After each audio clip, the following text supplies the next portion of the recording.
My guest today has traveled to 58 countries, takes 12 international trips per year, and has built a life that genuinely looks like a dream as a content creator, flight attendant, and digital marketing agency owner. But this episode isn't just inspiration, we're getting into the actual numbers.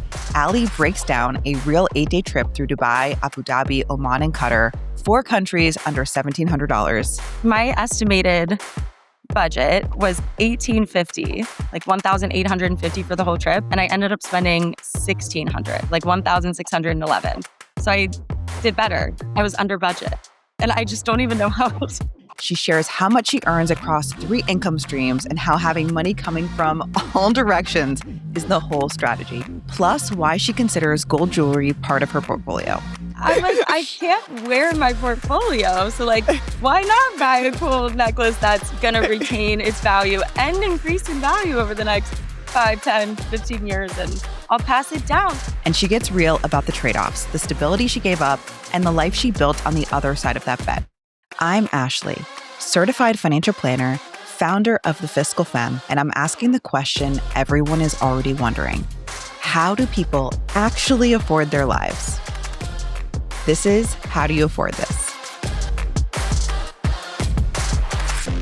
So Allie, you've traveled to 58 countries. You take 12 international trips per year. Every time I open up Instagram, you're in a new, exotic, fabulous place. How do you afford this? Please tell us. First of all, that is so crazy to hear back. And I am very aware that those are crazy stats, but that's also such a fun way to start the podcast. And I have 3 jobs. So that definitely helps fund all the crazy adventures. You're busy, to say the least. Very busy. Okay. I can't wait to dive into the numbers of all of this, but it's clear that travel is just a huge pillar of your life. What drives your passion for traveling? I think a lot of it is the feeling of freedom that it gives you. I think like ever since I was little, I kind of always just wanted to like break outside of the walls that I just grew up in, and I wanted to explore the world. So I think like that feeling of freedom is really, really exciting to experience when you're traveling. And I really like the way that when you're on a trip, you're very challenged, like whether it's from language barriers or new types of foods and unfamiliar surroundings, you're kind of just forced to step outside of your everyday routine and do something new. And it's really refreshing. And I just think the growth that comes from traveling and the fun experiences that come with it are just like priceless, honestly. And you're in places that sometimes that I've never even heard of. So you're navigating a lot, I'm sure. Lots.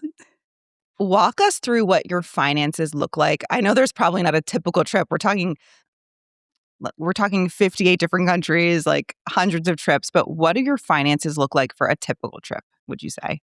For a typical trip, I would say most of the money is being spent on accommodations. I think like since we'll get into this later too, but I don't have to pay for flights, thankfully. It's like one of the perks of one of my jobs. So flights is not really an expense for me, but I would say like as far as like the breakdown of what everything costs, I would say like accommodations are probably the most expensive, then like tours and excursions, and then like food and maybe shopping. And that's kind of like the breakdown that's pretty standard, I would say, across each of my trips.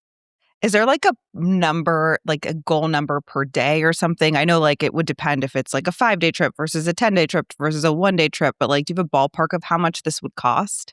So because everything is super last minute and I gotta just plan by the seat of my like fly by the seat of my pants, and sometimes just plan like the day before. Honestly, I do just roll into it being like, all right, let's see what we can do. The most that we can do for like a not so crazy price. So as far as like a specific number, definitely depends trip by trip. And I can't even think of one off the top of my head, honestly. I'm just rolling with the punches usually. I often see you'll be on a flight and you're like, we decided to stay and now we're figuring. And I guess too, there's different currencies, so sometimes you might not even know what you're paying in or what the conversion is. Oh my gosh, I made a video that was like spending like going shopping and spending 3,000 yen or like spending whatever I want because I have no idea what 3,679 yen is. And, like, it's so, I'm like, ah!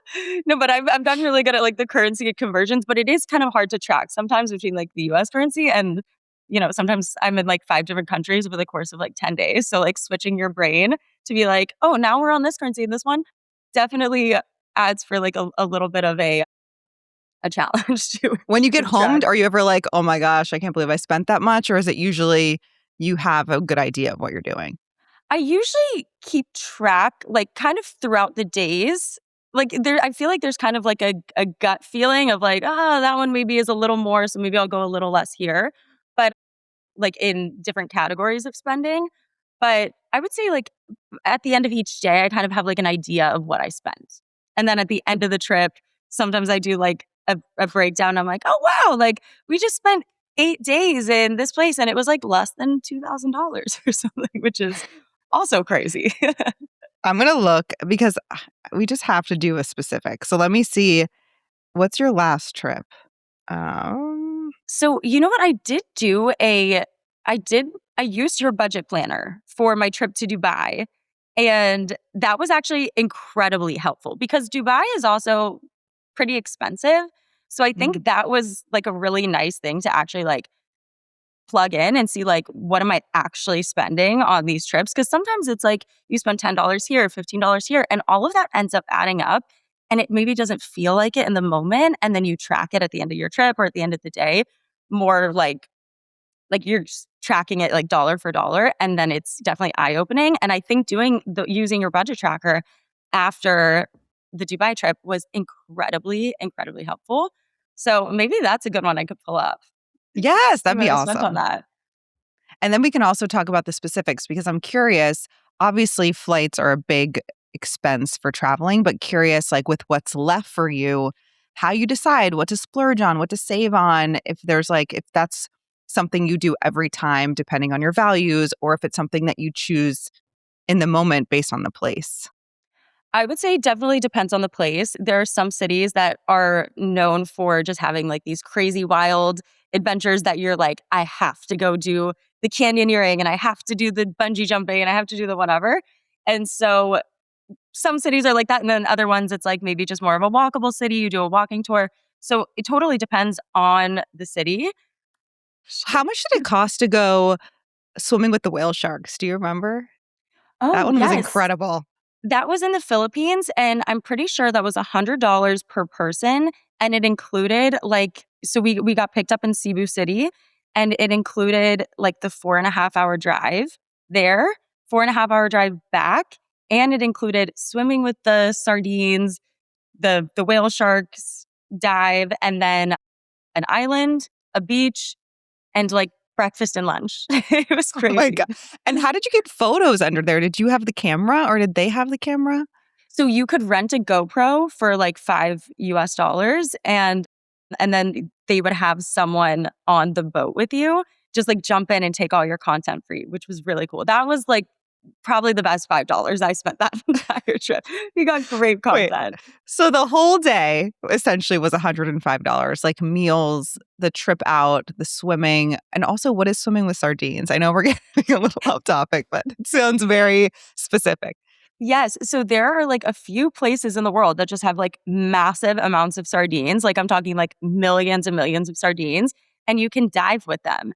And it's so What? crazy because like when you're just swimming around, you're like, what is that? And it's just like a bunch of little fit, like millions of them. And you could just like swim through them and they kind of move out of the way. And like you just swim with them and it's cool content too. But That's it so was cool. such a cool experience. Very awesome. Okay. Yes, I pulled up the travel budget. Awesome. Okay, so walk me through. Okay, so should I start with like what I estimated and then what my total actually was? That's kind of fun. Yeah, let's do it.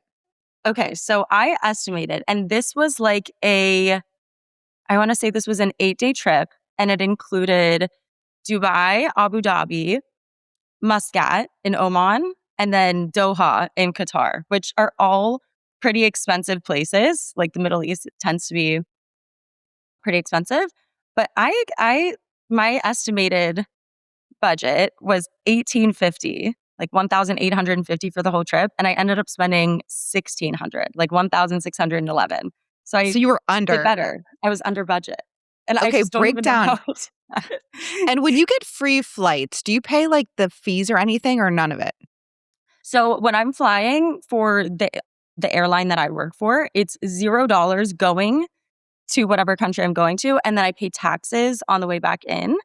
And Okay. if we fly a different airline, which we actually did, we took United from Newark to Doha. We can fly other airlines as well. We just pay a discounted price. So I didn't get it for $0 going in on my airline, but I got it for $297 total between there and back, I guess. Wow. So round trip. Okay, great. So take us through the 1650. So there's the Okay. 290 for the So flights. 297 for all flights. So that includes getting from Newark to Dubai, and then from Dubai to Muscat, Muscat to Doha, Doha back to the United States. $297, which is crazy. Definitely Amazing. like major perk of working for an airline, because that's like a lot of the times like my entire budget is what the flights cost. So very lucky with that. Travel to and from the airport, $60. And I believe that would have been included for all travel to and from the airport. And then visas and passports / other fees, $20. Trip prep, I spent $150. So that was, I didn't put exactly what it was for, but it could have been clothes, suitcases, travel size products, etc. We spent $403 on lodging / accommodations, $262 on food, Wait, for the lodging was how much? $403. So that was For split 8 nights? between my friend and I too. Okay, so if you're splitting, so you're finding pretty affordable places to stay. So it would have been, so yeah, I guess that would have been $806. So Yeah, 100 a that night actually for checks the out. places. About that, yes, exactly. And then food, $262. Shopping was $68. I just remember like buying, like I bought a few like headscarves. And then entertainment and tours, about $300. And that would be like the like sandboarding in Dubai and like doing like swimming with fish and in the sea in Oman, those sort of things. $56 in Uber / taxi and Lyft. And that was it. And these are like half the cost. So, because like I did travel with a friend. So like my price, my overall amount spent would have been double if I was not with a friend. So I did get 50% off traveling with a friend. Right. And I'm also hearing from the budget that you prioritize kind of the experiences, like going on the sand, you called it sandboarding? Yes. Yes, and I remember the videos of that or like so it sound and those almost are as expensive as your stay, right? So it's showing kind of what you value, at least on this trip. Curious, your Dolomites trip, how much was that hotel? Because that it looked so luxurious So the 200. Dolomites was, I actually went with a friend as a +1 who had all of the places comped. So we Amazing. did not spend anything there, which was Just really nice. I'm curious, so this is actually leads me to my next question. I'm curious as like a non-travel influencer flight attendant, what do you think it would cost someone to replicate your lifestyle? Like adding in the flights or like trips where you're comp something or a friend's comp something? That's a really great question. I would say, I mean, just like looking at that Middle East trip in itself, like if we were paying for our own flights for that trip, it probably would have been over $2,000 each person to cover all of that. And we got it for like less than 300, which was so crazy to think. And for someone who does trips like that, usually once a month, sometimes like maybe ten times a year, like skipping a few months. I mean, that just in flights alone could equal like $30,000, which is crazy. Right. And it's depending on the season too. Sometimes there's peak seasons where it's more expensive, and traveling on weekends tend to be more expensive. So things like that. So it could be just in flights, could be like $20,000, $30,000. And yeah, I feel very lucky to have my flights covered. And then how about like like on your content creator side, even through your friends or yourself, like how much free stuff do you think you get for travel and and other things? So you know what? I will say a lot of my friends and I, we are hustling. We're working really hard and we get lots of really fun and cool opportunities.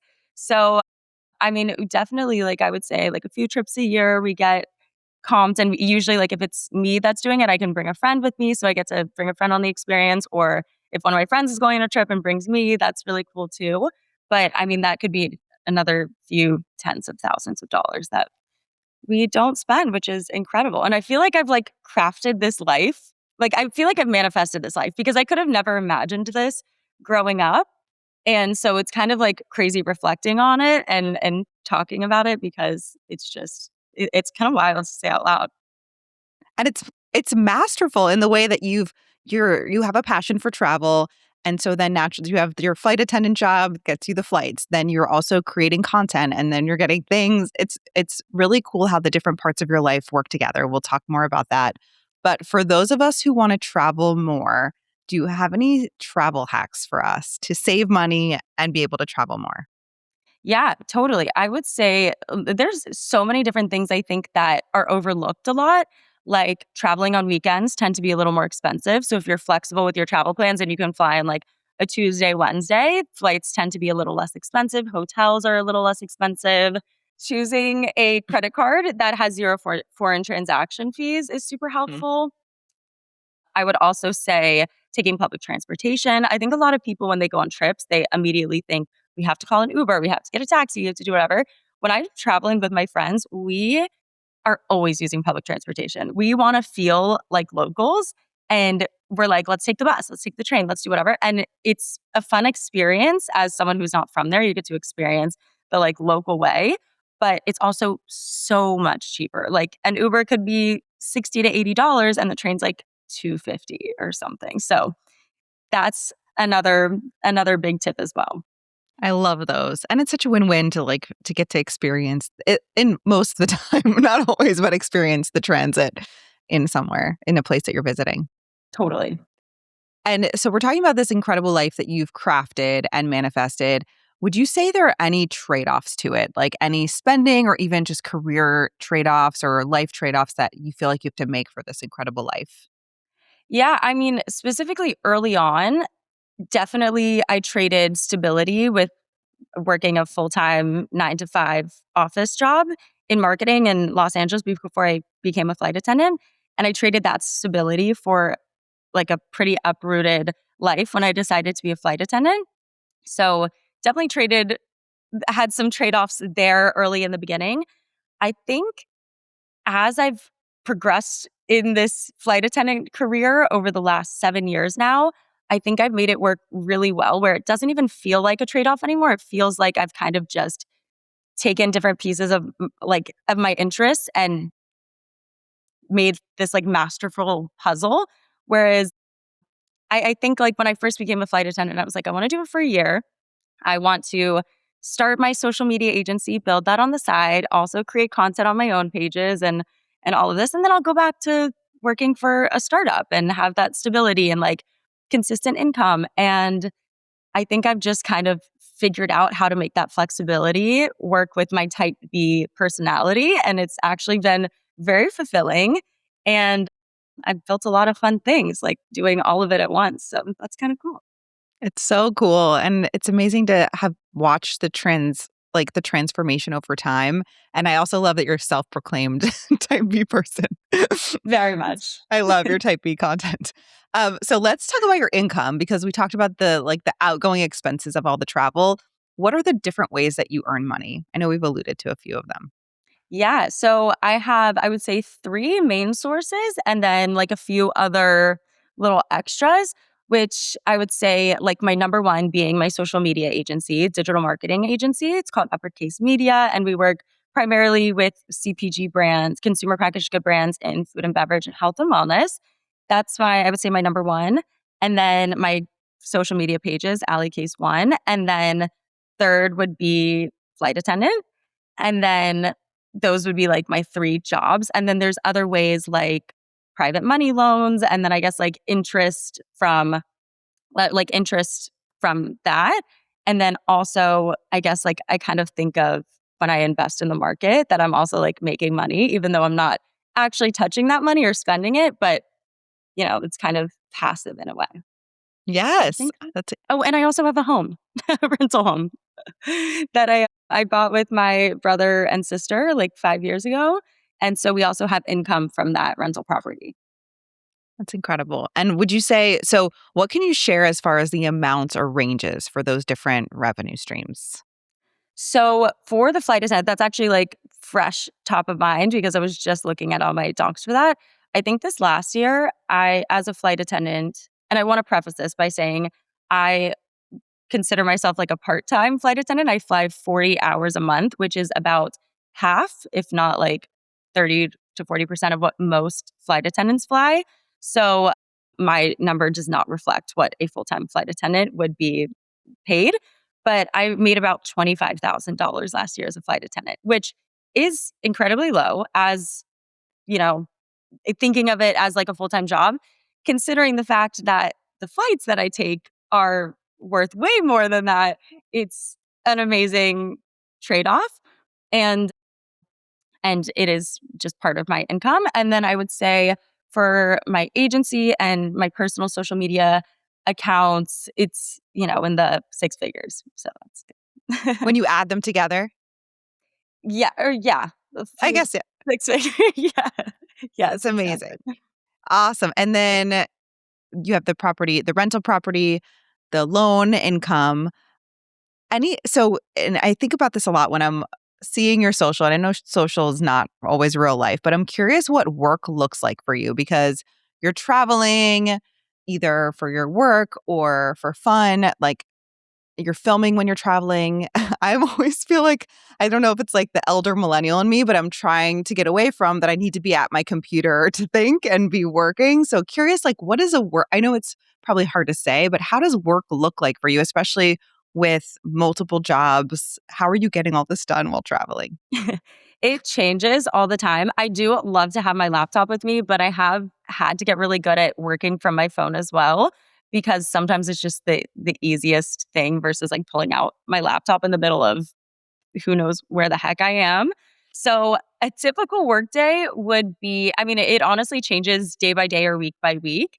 I would say sometimes it's at home, sometimes it's on a flight or sitting at an airport gate, and sometimes it's, taking a few hours in the middle of a desert or a rainforest somewhere to work from my phone or laptop. I would say like when I'm in like a hotel or at my house or like at an airport gate, I'm usually on my laptop. And then if I'm in flight or kind of like in between excursions or things like that, I'm usually on my phone. And I do film a lot in between everything. So like it's funny because the social media side of like filming for my own pages, it doesn't even feel like work. It just feels like fun. And, they say like, you'll never work a day in your life if you are having fun.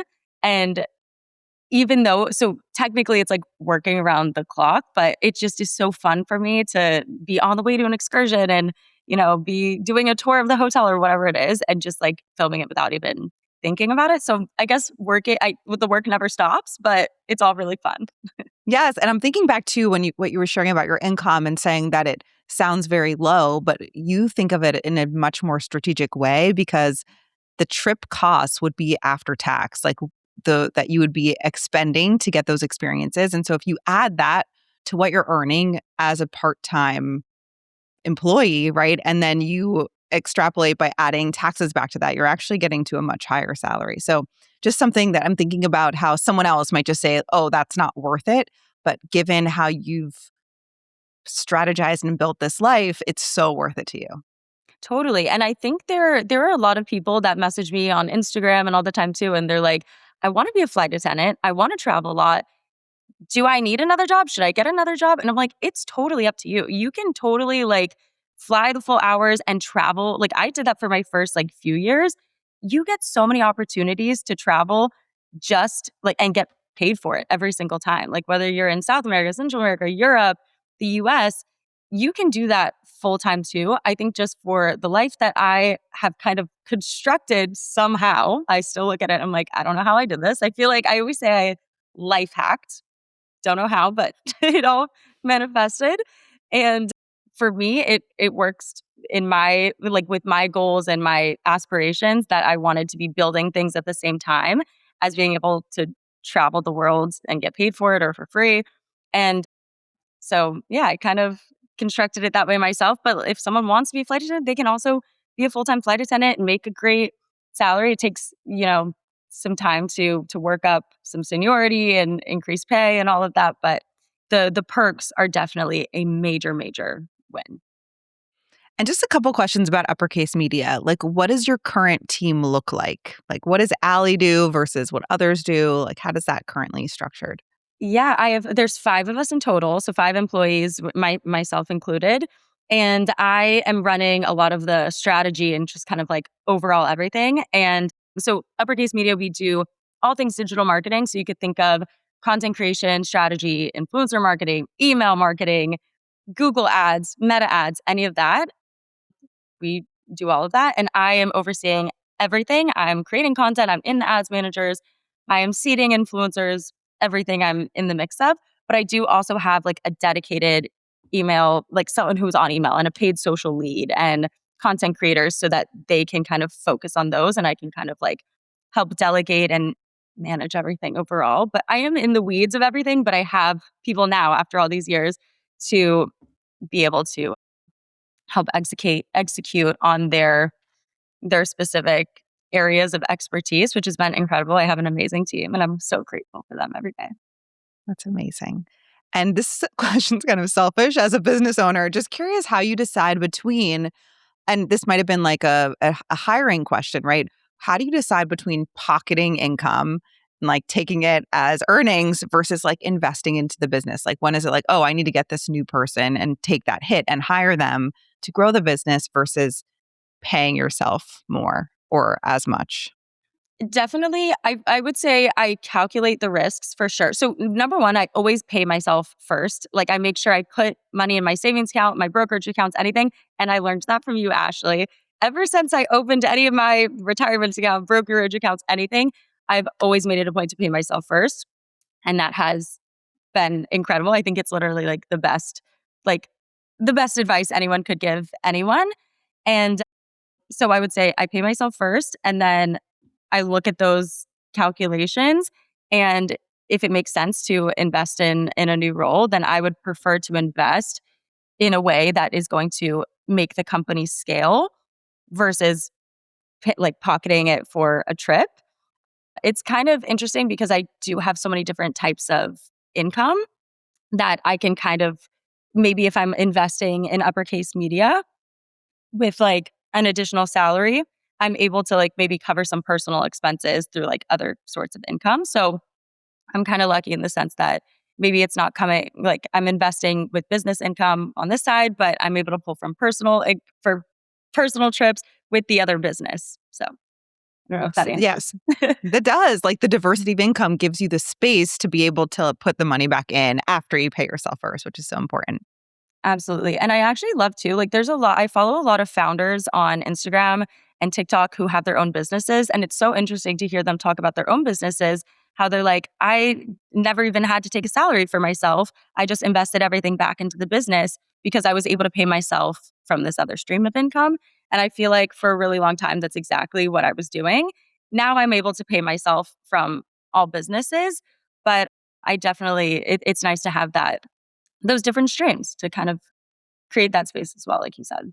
Yes, I feel like there's a lot with business finances that you don't hear about and you don't realize, but that's why a lot of times people raise money. It takes money invested into the business a lot of times to grow. And so it's like that balance of how do you, you survive while also investing in the business. So switching gears a little bit, you're newly engaged. Congrats. Thank Um, you. has that shifted how you think about spending or saving at all? And I'd love to have you back on to do an entire wedding episode because that's a whole nother how do you afford this. But curious if anything shifted with that. Yeah, I would say now we have some pretty potentially big expenses coming up now that we're serious after all these 6 years.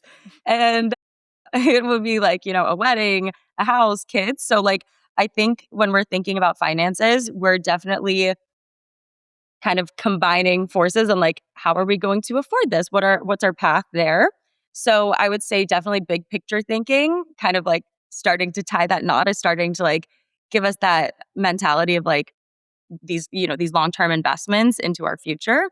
So definitely have started thinking about that a lot. And how do you handle money, like in your relationship with the two of you?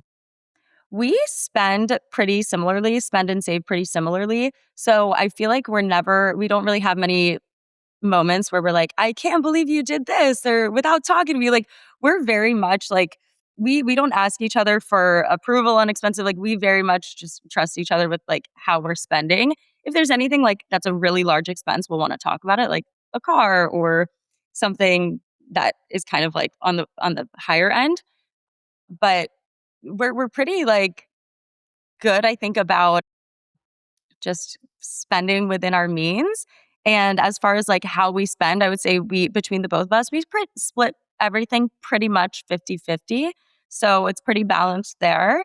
And then, yeah, we just not many surprises. It's funny though, because on trips, like this trip that we were talking about with Dubai, when I travel with my friends, we definitely travel in like a more budget friendly way because we're like, oh, we're never even going to be in the hotel.